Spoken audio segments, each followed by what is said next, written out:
La absorción comprende la entrada de los fármacos en el organismo desde el sitio de su administración hasta el compartimiento central.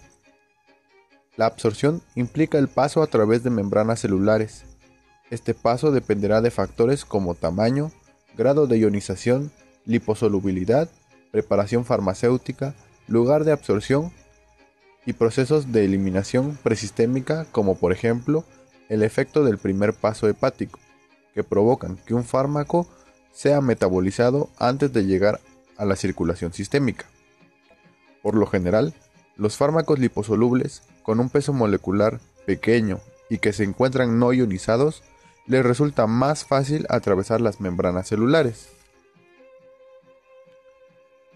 Existen también factores que alteran la absorción y encontramos factores fisiológicos como edad, embarazo, presencia de alimentos y patológicos, enfermedades que cursan con diarrea, vómitos, alteraciones de la absorción, factores iatrogénicos debido a interacciones o incorrecta administración de los preparados. La biodisponibilidad es la cantidad de un fármaco que accede a la circulación sistémica y se encuentra, por tanto, en condiciones de producir su efecto farmacológico.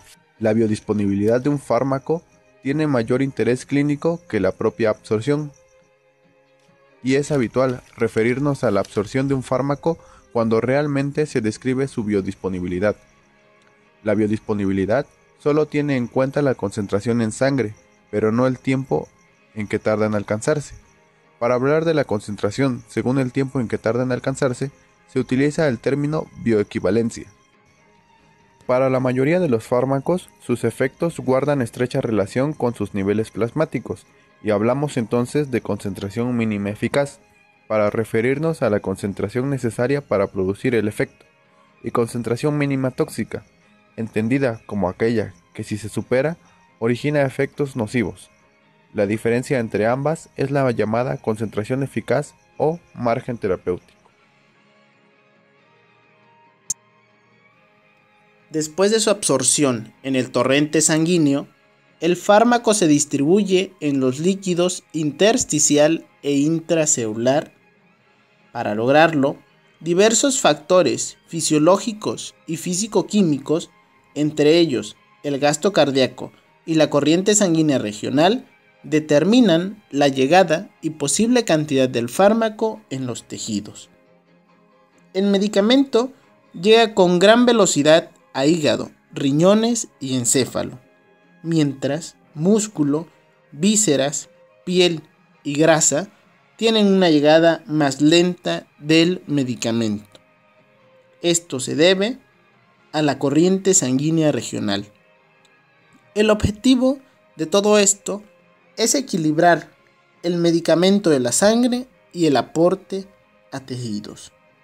Otros factores también modifican la distribución del fármaco, como son la permeabilidad del endotelio capilar y la liposolubilidad.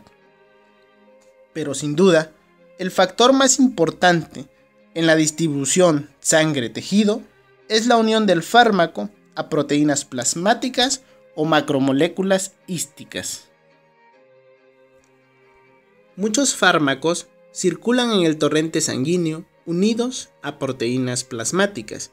Ejemplo de ellos son la albúmina y la glucoproteína alfa 1. La unión con proteínas plasmáticas es casi siempre reversible y prolonga el efecto del fármaco. La unión con proteínas puede cambiar en factores patológicos. Ejemplo de ellos son el síndrome nefrótico y las hepatopatías graves donde existe hipoalbuminemia. Cuando ocurren cambios en unión a proteínas plasmáticas, la concentración plasmática del fármaco libre aumenta y el efecto es menos prolongado. El fármaco unido a proteínas reduce su concentración en los tejidos y su efecto en sus sitios de acción. Una distribución equilibrada del fármaco significa que la concentración del fármaco libre y activo en el líquido intracelular es igual a la del plasma. También, la unión a proteínas limita la filtración glomerular del medicamento, ya que las proteínas evitan su excreción, mientras el fármaco libre sí está expuesto a biotransformación y secreción tubular, ya que el fármaco ha sido expuesto a estos procesos. De esta manera, el fármaco unido a proteínas se libera del complejo fármaco-proteínas en cantidad al fármaco secretado y se restablece el equilibrio entre el fármaco libre y el unido a proteínas. Una característica importante del metabolismo es la liposolubilidad del fármaco o sustancia, ya que de esta depende la entrada a la membrana biológica celular para así realizar su acción.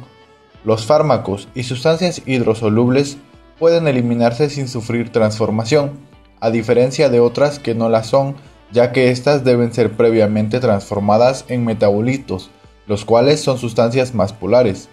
Los metabolitos son el resultado de cambios bioquímicos que las sustancias extrañas sufren en el organismo con el fin de ser eliminadas adecuadamente.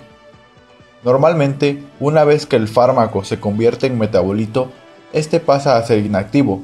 Sin embargo, no siempre ocurre de esta manera, ya que algunos metabolitos llegan a ser igual o más activos que los productos de los que derivan e incluso producen efectos tóxicos.